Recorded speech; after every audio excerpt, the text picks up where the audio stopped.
إن الحمد لله نحمده ونستعينه ونستغفره ونعوذ بالله من شرور أنفسنا ومن سيئات أعمالنا من يهده الله فلا مضل له ومن يضلل فلا هادي له أشهد أن لا إله إلا الله وحده لا شريك له وأشهد أن محمدا عبده ورسوله اللهم صل وسلم وزد وبارك على نبينا محمد وعلى آله وصحبه أما بعد.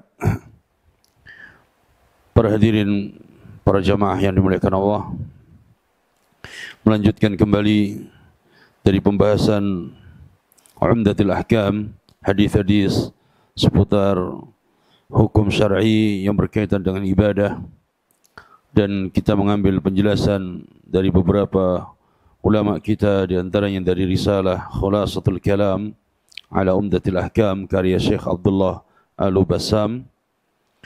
Kita masuk pada babul adzan, hadis yang ke 61, benar ya? Hadis yang ke 61. Babul adzani wal iqamah, yaitu bab tentang adzan dan iqamah.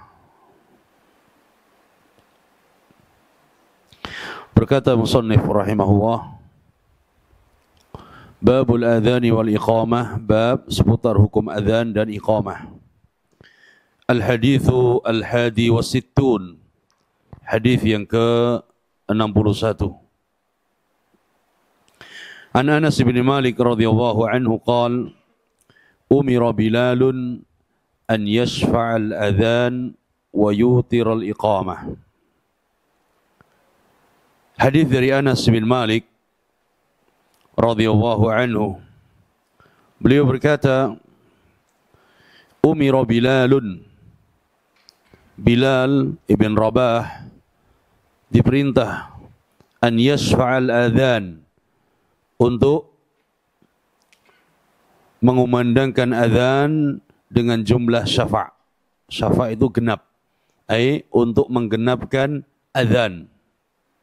Wa yutiral iqamah, dan yutiral iqamah, witir itu artinya mengganjilkan, wa yutiral iqamah, mengganjilkan iqamah. Hadis ini adalah tentang lafaz adzan dan lafaz iqamah dengan jumlah yang disebutkan. Adapun adzan an yusfa', untuk mensyafa', untuk menggenapkan. Adapun witir, maka adapun iqamah, maka mengganjilkan bilangan iqamahnya.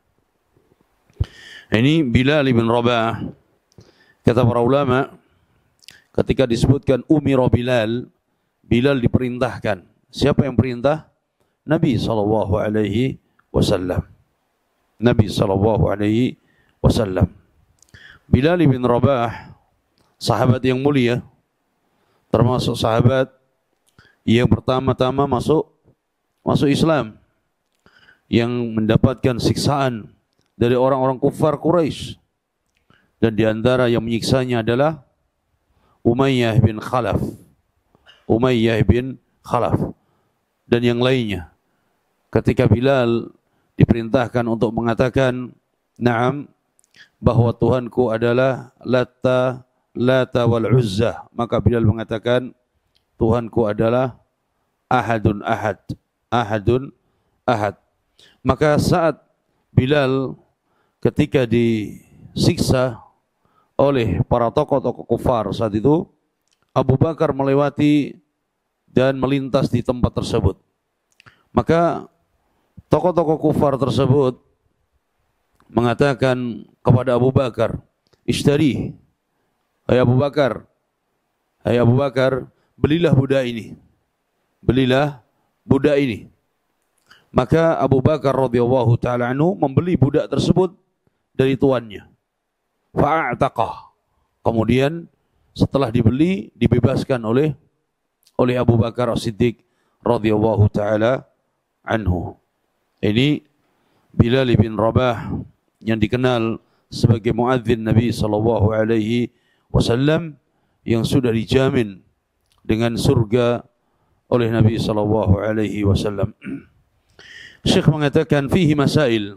Pada hadis ini ada beberapa permasalahan. Al-ula, kaunul adzan wal iqamati fardhu kifayatin akhdan min al-amri. Adzan dan iqamah ini hukumnya adalah fardu kifayah. Diambil dari hadis ini umira, maka hukumnya adalah Syekh mengatakan fardu kifayah.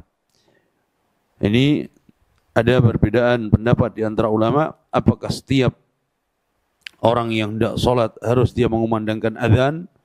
Tayyib, ketika dia berada di masjidnya, di musolanya atau di rumahnya. Terjadi perbedaan di antara ulama bahwa setiap masjid mengumandangkan azan dan setiap yang mau salat meskipun di rumahnya pun mengumandangkan azan kecuali wanita. Termasuk mereka yang musafir. Antara ulama yang mengatakan tetap dia harus mengumandangkan azan.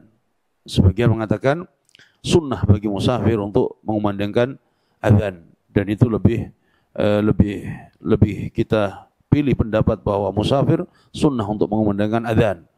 Ya, dan ini bentuk takhfif, keringanan, sebagaimana salat bagi musafir diringankan untuk apa?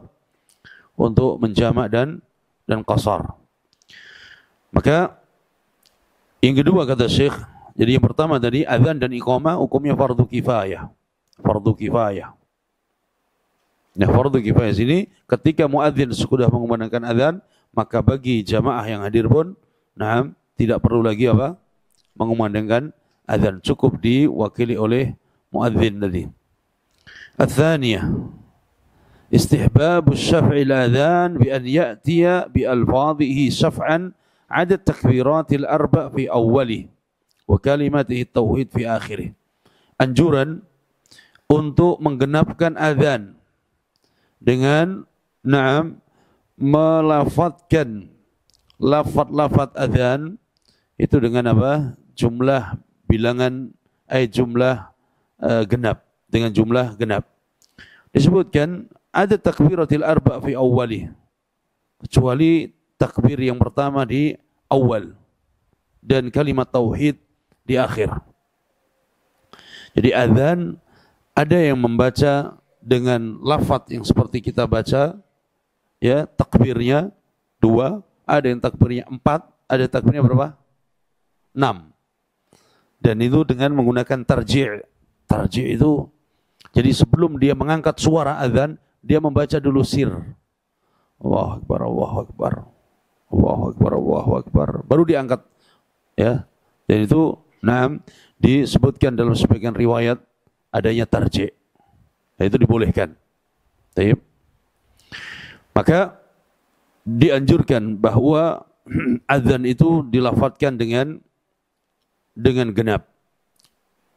Qala ats-tsalitsah istihbabu itaril iqamah bi an ya'tiya bi alfadhiha witran 'ada takbiratain fi awwali. Anjuran untuk melafadzkan iqamah itu dengan witir, dengan ganjil. Dengan ganjil, kecuali takbiratain di awalnya, Allahu Akbar, Allahu Akbar.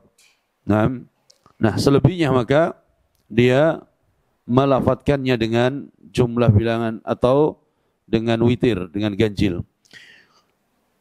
Wa qad qamatis shalah fa innahuma masyru'atan.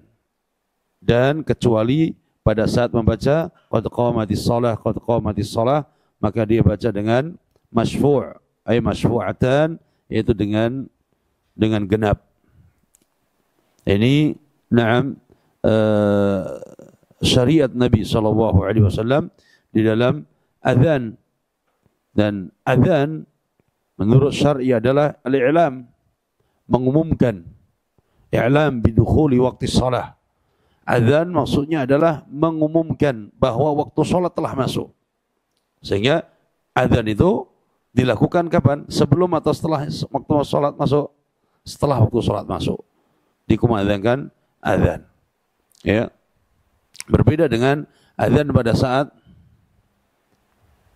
pada saat salat Jumat dibolehkan untuk mengumandangkan azan sebelum waktu zawal. Ketika imam sudah naik atas mimbar, maka dikumandangkan azan meskipun belum zawal, belum masuk waktu salat zuhur. Ini ada pengecualian pada saat salat Jumat. Dan nanti dalam hadis selanjutnya juga ada azan yang dibolehkan meskipun sebelum masuk waktu fajar. Itu azan apa? Azan awal.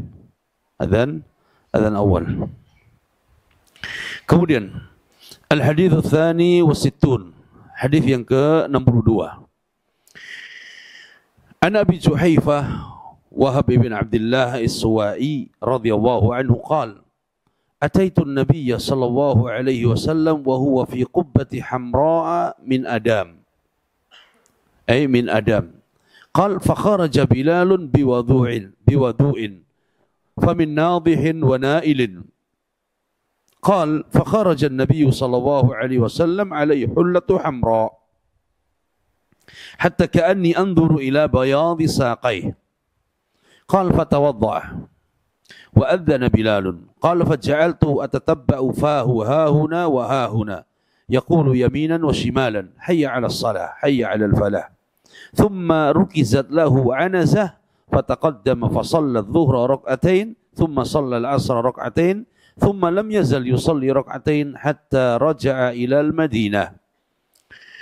Hadis dari Abi Juhaifah Wahab ibn Abdullah As-Suwa'i radhiyallahu anhu قال أتيت النبي صلى الله عليه وسلم وهو في قبة حمراء من أدم.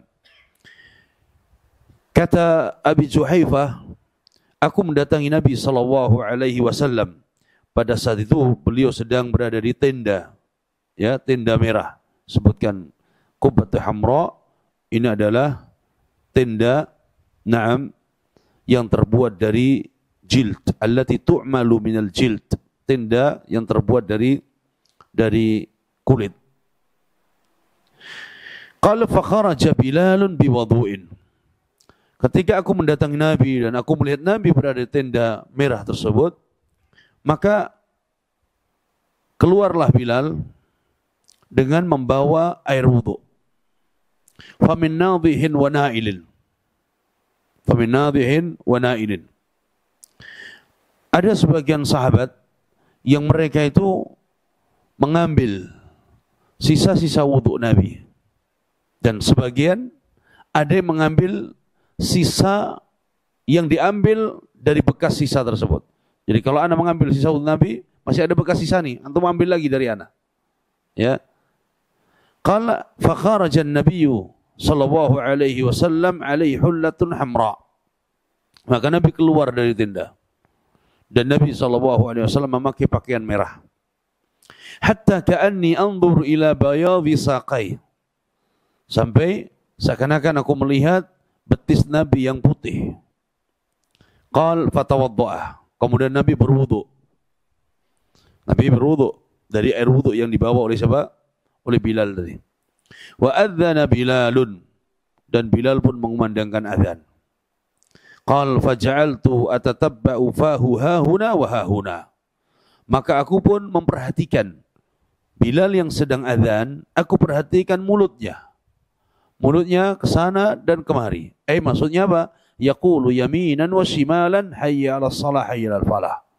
Aku melihat dan aku perhatikan mulutnya Bilal, ya, dan menoleh ke kanan dengan membaca hayya 'alas shalah. Menoleh ke kiri membaca hayya 'alal falah.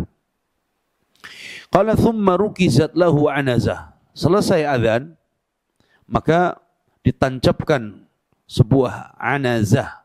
Anazah itu apa? Tombak yang pendek.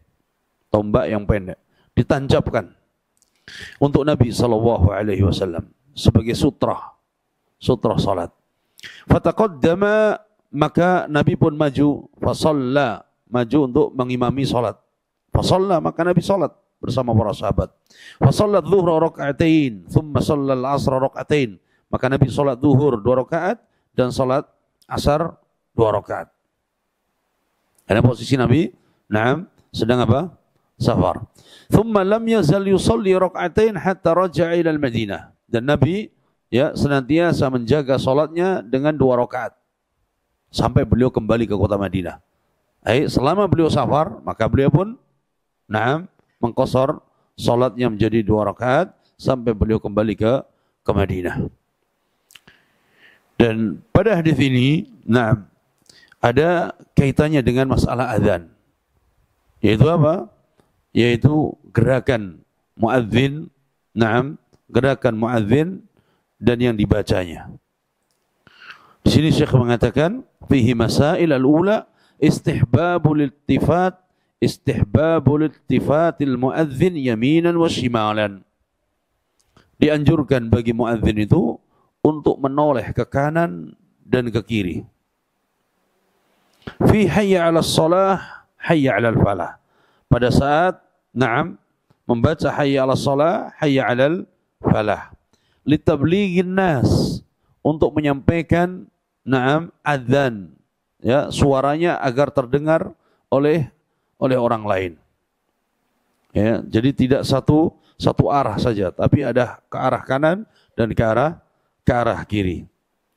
Ats-tsaniyah, yang kedua, masyru'iyatu qasri rubaiyah rak'atain fi safar. Dalam hadis ini ada anjuran untuk mengqasar salat yang 4 rakaat itu menjadi 2 rakaat. Ya, anjuran untuk mengqasar salat pada saat safar. Ats-tsalitsah, yang ketiga, istihbabus sutra amamal musalli walau fi Makkah. Dianjurkan untuk salat menghadap sutra meskipun ketika sedang di Mekah. Meskipun ketika sedang di Mekah sekalipun. Nah, ini 3 masalah yang dibawakan oleh Syekh Abdullah Al-Bassam rahimahullahu ta'ala. Ada beberapa tambahan penting dari hadis ini. Selanjutnya adalah tentang hayya 'alas shalah, hayya 'alal falah yang dibaca oleh muadzin. Disebutkan bahwa ketika mengucapkan hayya 'alas shalah 2 kali, maka dia menghadap ke atau menoleh ke kanan. Hayya 'alas shalah, hayya 'alas shalah. Kemudian ketika mengarahkan ke kiri, maka dia baca 2 kali hayya 'alal falah, hayya 'alal falah. Ini cara yang pertama. Cara yang kedua, muadzin membaca hayya 'alas shalah ke kanan. Baik. Kemudian ke kirinya dia membaca hayya 'alal apa tadi? Hayya 'alal falah. Hayya 'alas shalah sekali, sekali. Kemudian ke kirinya hayya 'alal falah 1 kali. Ini di 2 ini dibolehkan. Ya, 2 ini dibolehkan. Hayya 'alas shalah ke kanan. Tayyib. Kemudian hayya 'alas shalah ke kiri, hayya 'alal falah ke kanan, kemudian hayya 'alal falah ke kiri. Ini cara yang kedua. Cara yang pertama tadi hayya 'alas shalah 2 kali langsung ke kanan. Tayyib. Hayya 'alal falah 2 kali langsung ke kiri. Ini dua-duanya dibolehkan. Kemudian apakah ketika di zaman kita yang sudah ada mukabbir saut apa namanya? Speaker, ya. Adanya speaker ini. Apakah tetap dianjurkan untuk menoleh ke kanan dan ke kiri? Atau tidak perlu lagi? Karena tadi apa? Tujuannya untuk apa? Tabligh, untuk menyampaikan suara biar sampai yang ke kanan dan sampai ke kiri. Ini permasalahan diperselisihkan oleh para ulama kontemporer sejak adanya apa? Adanya mikrofon ini. Dan pendapat yang lebih kuat adalah tetap dianjurkan untuk menoleh ke kanan dan ke kiri. Dan ini disebutkan oleh para ulama. Kenapa demikian? Karena banyak faedah. Yang pertama adalah ittiba'is sunnah. ya, mengikuti sunnah. Yang kedua, tetap sama, agar suara pun sampai. Suara tentu beda ketika antum menghadap ke kiblat. Siapa yang dengar sana? Kiblat saja. Tapi ada teman antum sebelah kanan, ada teman sebelah kiri, ya. Dia pun akan mendengarkan lebih keras lagi dari suara kita tadi. Ya. Maka tetap dianjurkan meskipun sudah menggunakan mikrofon untuk menoleh ke kanan dan ke kiri. Ini tetap disunnahkan. Kemudian faedah dari hadis ini juga bahwa meskipun di kota Makkah sekalipun, dan lebih khusus meskipun di Masjidil Haram sekalipun, sunnah menggunakan sutroh itu tetap. Bahkan sebagian ulama menghukumi adalah wajib. Sutroh wajib. Ya. Kenapa? Karena untuk menjaga agar orang lain tidak melewati sholat kita. Dan yang kedua adalah untuk menjaga kekhusyuan kita. Karena kalau kita disibukkan harus menghalangi orang, maka akan mengurangi kekhusyuan kita. Dan ini tentu adalah bagi mereka para munfarid yang sholat sendirian. Adapun sebagai makmum, maka cukup sutroh kita adalah bersama imam. Terlebih kita tahu bagaimana beratnya ketika sholat itu harus dilewati oleh pembatal sholat, dilewati oleh wanita, dilewati oleh siapa lagi? Anjing hitam, ya, dilewati oleh siapa? Himar, ya. Ini pada saat ketika kita sholat sendirian. Nah, adapun ketika kita menjadi makmum, maka cukup sutroh kita adalah sutrohnya makmum.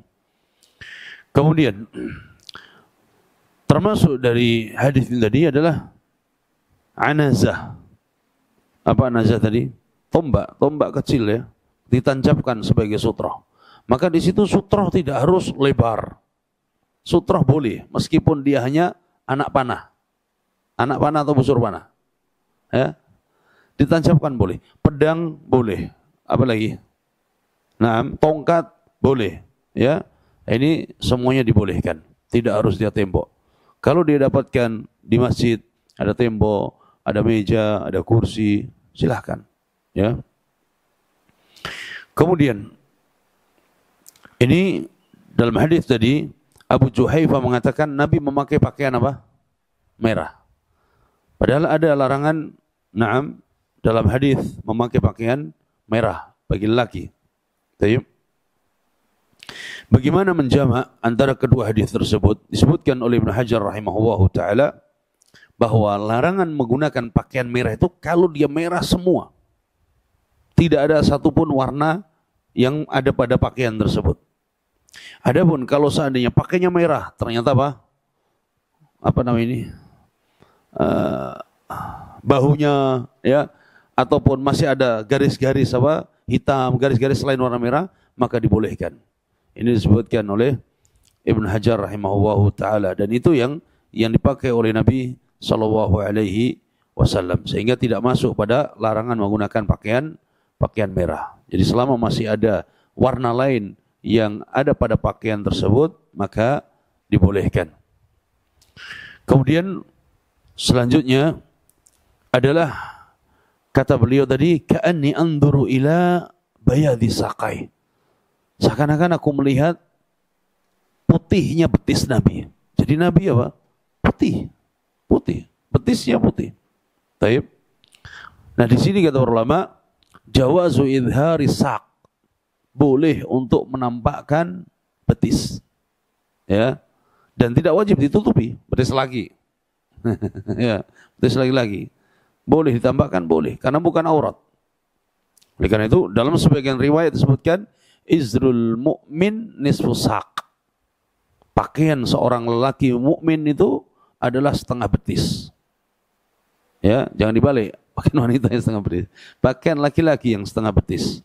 Ya, karena ini bukan aurat. Bahkan sebagian ulama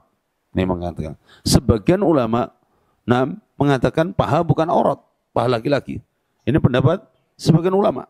Meskipun pendapat mayoritas ulama dan pendapat yang lebih kuat ya adalah paha lelaki adalah termasuk aurat. Dan terdapat dalam sebagian riwayat, ya, itu lebih kuat. Kemudian selanjutnya tadi disebutkan famin nadhih wa nail.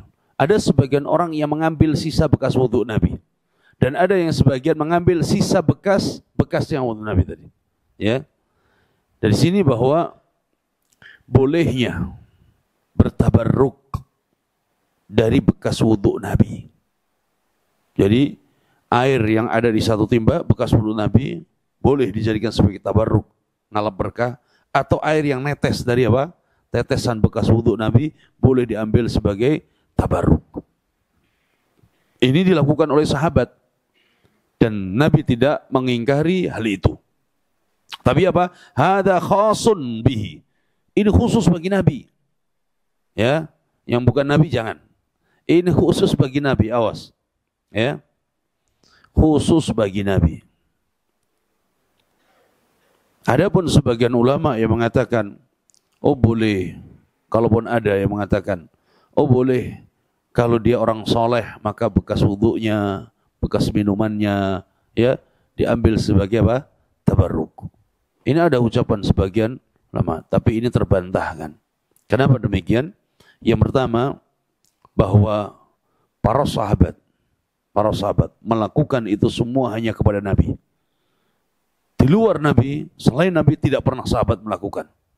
Ya, tidak pernah melakukannya. Gak ada sahabat sepeninggal Nabi kemudian mereka rebutan bekas wudunya Abu Bakar, Umar, Uthman, Ali, tidak ada. Ya, maka kalau saja kepada Abu Bakar, Umar, Uthman, Ali, para sahabat yang lain tidak pernah melakukan, apalagi kepada orang-orang setelah mereka. Kemudian juga tidak boleh dan tidak bisa dikiaskan orang soleh, ya, selain Nabi dengan Nabi, tidak bisa dikiaskan. Nabi maksum. Orang soleh sesoleh apapun dia, maka dia tidak maksum. Maka tidak bolehkan. Terus bagaimana untuk mencari keberkahan dari orang soleh, dari keberkahan orang yang berilmu? Mencari keberkahan dari mereka adalah keberkahan ilmunya. Ilmunya diamalkan, kesolehannya ditiru dan dicontoh. Ya, kesolehan ditiru dan dicontoh. Karena setiap muslim memiliki keberkahan. Setiap muslim memiliki keberkahan. Keberkahan karena keislaman dan keimanannya. Keberkahan karena dia mengagungkan Allah dan mengikuti sunnah nabinya. Maka tabarruk kepada orang-orang saleh adalah dengan mencontoh perbuatan kebaikannya. Tabarruk kepada ahlul ilmi adalah dengan mengamalkan dan mengambil ilmu serta pelajaran darinya. Ini yang disebutkan tentang masalah tabarruk. Sehingga tabarruk yang dilakukan para sahabat kepada Nabi tidak boleh dikiaskan dengan orang-orang setelah Nabi sallallahu alaihi wasallam. Kemudian hadis selanjutnya, al-hadits ats-tsalits was-sittun. Hadis yang ke-63. An Abdullah bin Umar radhiyallahu anhuma an Rasulillah sallallahu alaihi wasallam qala inna Bilalan yu'adhdhinu bilailin faqulu washrabu hatta tasma'u adhan ibn ummi maktum. Kata Abdullah bin Umar dari Rasulullah sallallahu alaihi wasallam, Rasulullah bersabda, inna Bilalan yu'adhdhinu bilailin. Sesungguhnya Bilal itu ya mengumandangkan azan di waktu malam. Faqulu washrabu, maka makan minumlah kalian. Ya, kalau mendengar suara azannya Bilal, maka boleh makan minum silahkan. Boleh sahur. Hatta tasma'u adzana ibni ummi maktum, sampai engkau mendengar azan ibnu ummi maktum. Ya, sampai engkau mendengar azannya ibn ummi maktum. Jadi ada dua muadzin Nabi, Bilal dan siapa? Abdullah ibn ummi maktum. Syekh mengatakan fihi masail al-ula jawazu adhan al-fajr qabla dukhuli waqtiha. Bolehnya mengumandangkan azan atau jawazul adzan, bolehnya mengumandangkan adzan, wal fajri qabla dukhuli waqtiha, sedangkan waktu fajar belum masuk waktunya. Jadi boleh adzan di waktu malam meskipun fajar waktu subuh belum masuk. Ya. Dan ini yang disebut dengan adzan apa? Adzan awal. Adzan awal. Ats-tsaniyah, istihbabu ikhbari ahli al-balad aw al-mahallah bil waqti alladhi yu'adzanu fihi ala khilafil 'adah. Dianjurkan untuk mengkhabarkan kepada penduduk sebuah kampung, sebuah negeri tentang waktu azan yang di luar kebiasaan azan. Jadi contoh tadi, kebiasaan azan adalah ketika sudah masuk waktu. Tapi kalau ada azan sebelum masuk waktu, berarti ini azan awal, dan ini khusus di salat fajar tadi. Baik. Khusus salat fajar tadi. Maka boleh diumumkan, disampaikan agar mereka tetap bersahur, makan sahur. Atau tadi azan pada saat waktu apa? Jumat. Baik. Kalau ternyata zuhurnya jam 12, zawal jam 12, itu berarti sudah masuk waktu apa? Zuhur.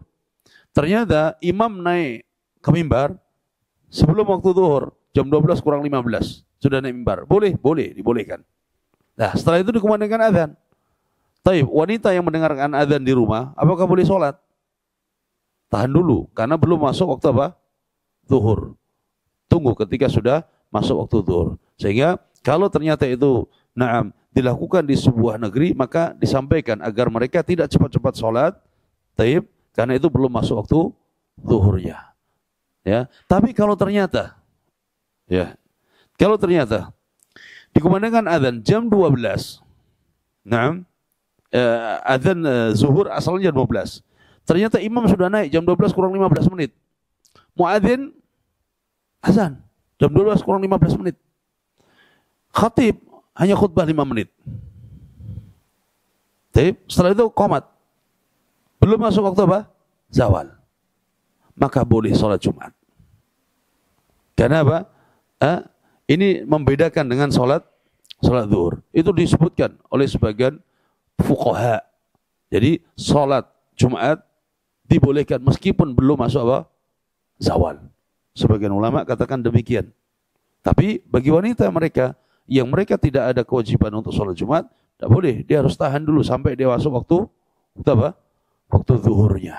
Tapi alhamdulillah di tempat kita bahkan kayaknya malah apa? Kayaknya malah lewat ya. Malah lewat sudah baru naik mimbar. Nah. Kemudian ats-tsalitsah, fadilatu ta'khiri as-suhur ila qurbil fajri. Keutamaan makan sahur itu sudah mendekati waktu fajar. Ya, dan ini disebutkan dalam riwayat yang lain bahwa termasuk sunnahnya sahur adalah ditakhir, diakhirkan. Taib. Di antara faedah yang lain bahwa sebagian ulama membolehkan azan fajar sebelum waktunya. Dengan hadis ini tadi. Yu'adzinu Bilal. Kapan? Bilailin. Yu'adzinu bilailin. Tapi ini disebut dengan azan al-awwal. Azan al-awwal. Nah, berapa jarak antara azan awal dengan azan waktu sholat fajar? Disebutkan bahwa jaraknya tidak boleh terlalu jauh. Setengah jam, nisfu sa'ah. Cukup. Cukup untuk apa? Cukup untuk orang lain itu ketika dia makan sahur. Ya, tidak kemudian hampir 1 jam, 2 jam, seumpamanya subuh jam 4, dia jam 2 sudah azan. Nah, atau jam 3 azan. Nah, sunnahnya adalah mendekati setengah jam cukup untuk antara azan awal dengan azan masuk fajar itu, sehingga cukup untuk sahurnya. Kemudian selanjutnya yang pada azan awal disebutkan dianjurkan untuk membaca apa? As-salatu khairum minan naum. Pendapat yang terjadi di antara perbedaan para ulama, apakah di azan awal atau pada azan yang kedua? Dan pendapat yang diikuti oleh Al-Amir As-Sun'ani, penulis Subulus Salam, Syarah Bulughil Maram, dan sebagian ulama kita, bahwa azan al-awwal itulah dianjurkan membaca as-salatu khairum minan naum. Kenapa? Karena memang hikmahnya adalah agar mereka bangun tadi. Agar mereka bangun. Adapun azan yang kedua itu adalah i'lam bidukhulil waqti. Ya, menginfokan bahwa waktu fajarnya sudah masuk. Tapi azan awal itu adalah untuk membangunkan tadi. Makanya dianjurkan baca as-salatu khairum minan naum. Dan ini sebagaimana dalam hadis Abi Mahdhurah, bahwa ketika diajari Nabi SAW azan untuk membaca apa tadi? As-salatu khairum minan naum. Ini pada azan al-awwal, azan awal. Nah, sebagian as-salatu khairum minan naumnya azan yang keberapa? Kedua atau azan dukhul. Tapi yang lebih kuat adalah dibaca pada saat azan al-awwal, karena tujuannya untuk membangunkannya. Kemudian selanjutnya dalam hadis tadi, bolehnya muadzin itu ya meskipun dia buta. Jadi muadzin yang buta sah azannya. Karena Ibnu Ummi Maktum ini apa? Seorang sahabat yang buta, tapi dia menjadi muadzin Nabi SAW. Ini dibolehkan dengan syarat orang yang buta yang muadzin tadi dia tahu kapan waktu masuknya. Bisa jadi karena sekarang ada alarm, atau mungkin ada yang memberitahu, ya, ada yang mengkabarkan bahwa waktu sudah masuk, maka dibolehkan. Kemudian selanjutnya, bahwa jawazu ta'addudzil muadzin lil masjidil wahid. Bolehnya satu masjid memiliki muadzin lebih dari satu. Jadi boleh, ya, muadzin itu lebih dari satu dalam satu masjid. Ini dibenarkan sebagaimana Nabi SAW memiliki muadzin Bilal dan juga Ibnu Ummi Maktum. Dan juga termasuk dari faedah penting adalah bolehnya seorang anak dinisbatkan kepada ibunya. Ibnu Ummi Maktum. Ibnu Ummi Maktum. Al-Hafidh Al-Iraqi beliau mengatakan fihi dalilun ala jawazi nisbatil insan ila ummi. Wa fihi sahabah jama'ah urifu bidzalik. Boleh seorang anak dinisbatkan kepada ibunya. Ya, fulan, na'am, ibn fulana. Isa ibn Maryam. Isa ibn Maryam. Bahkan para sahabat banyak yang mereka dinisbatkan kepada ibunya.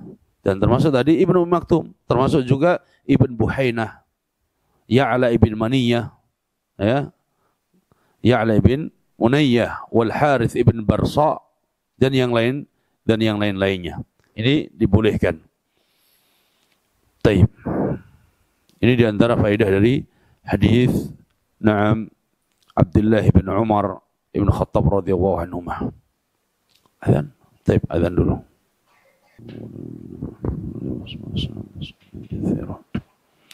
Taib, kita lanjutkan satu hadis lagi dari bab al-adhan.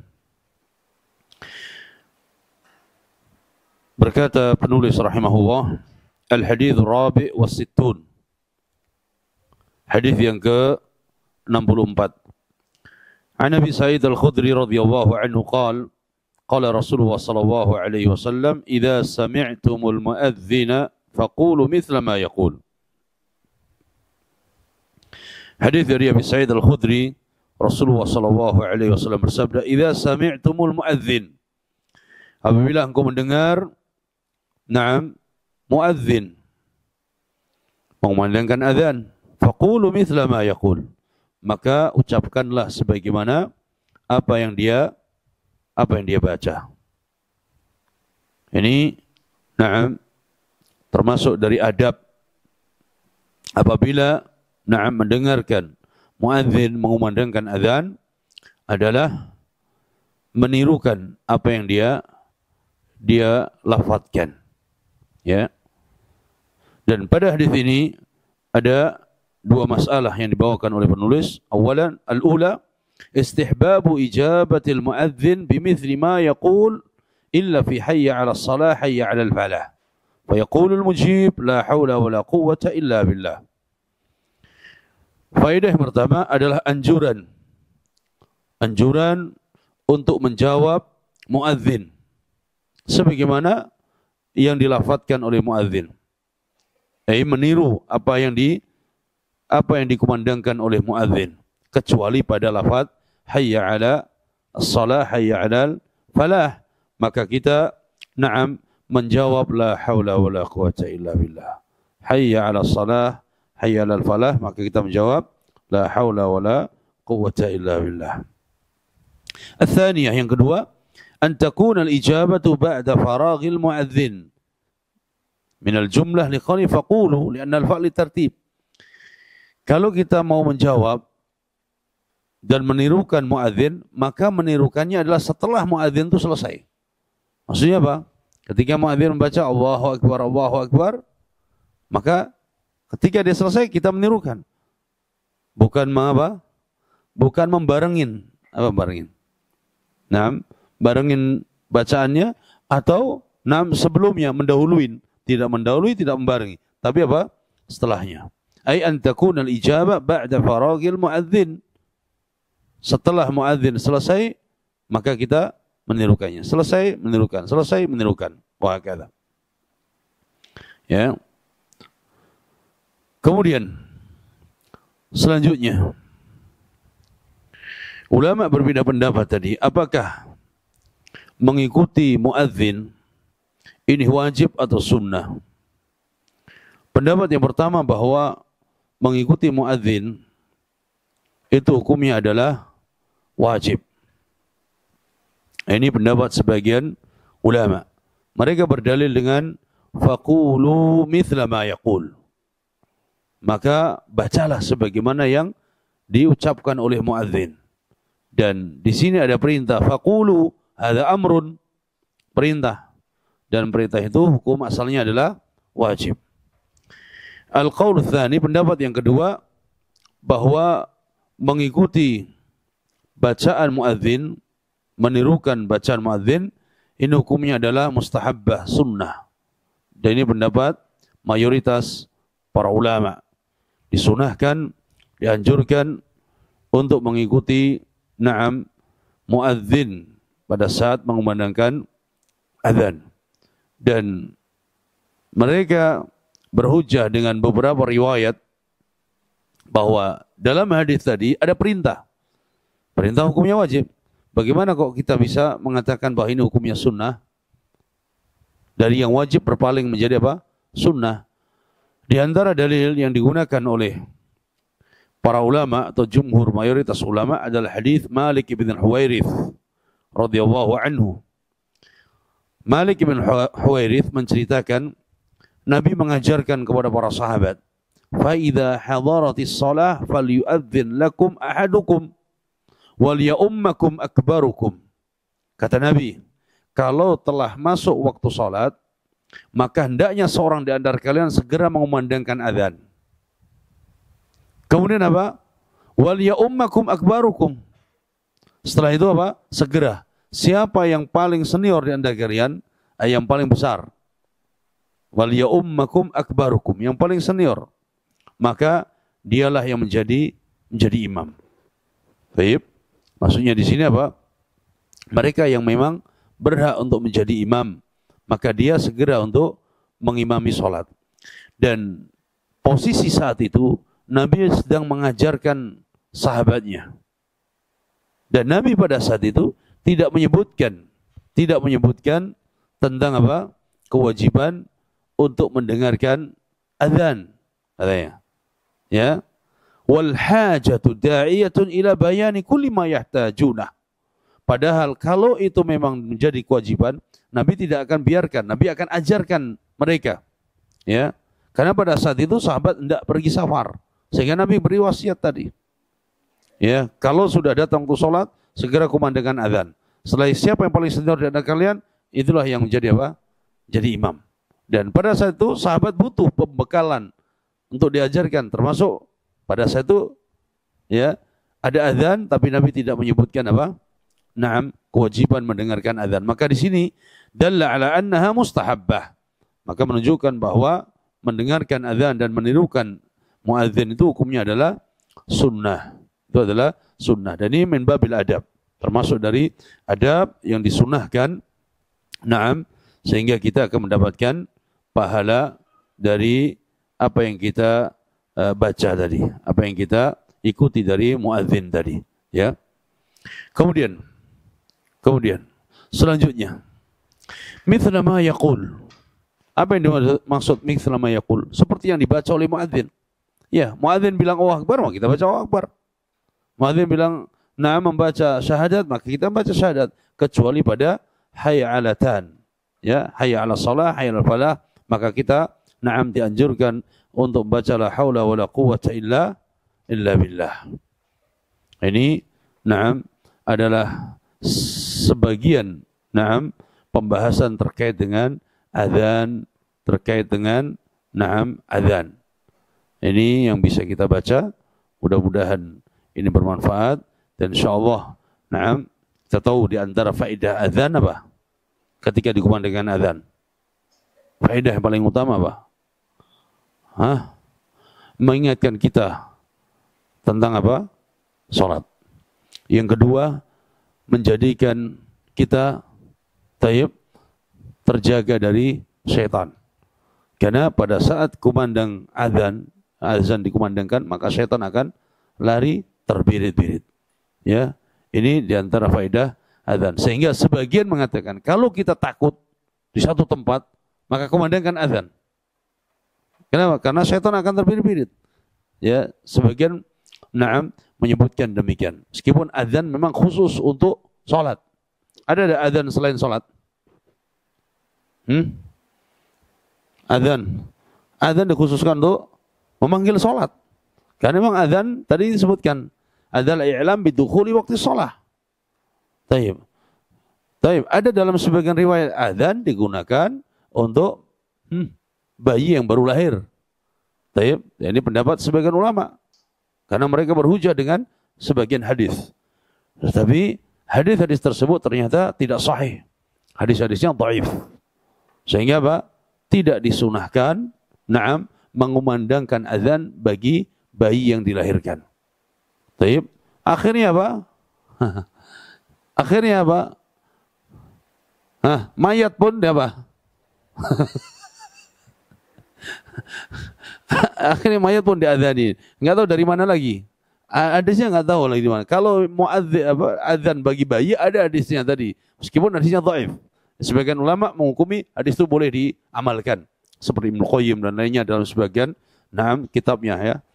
Nah, adapun tadi ya, jenazah atau mayit tadi diadzani sebelum dikuburkan, atau kemudian ketika sudah dikuburkan dikomati lagi, ya dikomati lagi, wahakadha. Nah, ini hukum asal adzan adalah untuk memanggil dan untuk menginfokan datangnya waktu salat, ya masuknya waktu salat. Wallahu a'lam. Mudah-mudahan ini bermanfaat. Wassallallahu ala nabiyina Muhammad wa ala alihi wa sahbihi wasallam. Walhamdulillahi rabbil alamin. Assalamualaikum warahmatullahi wabarakatuh.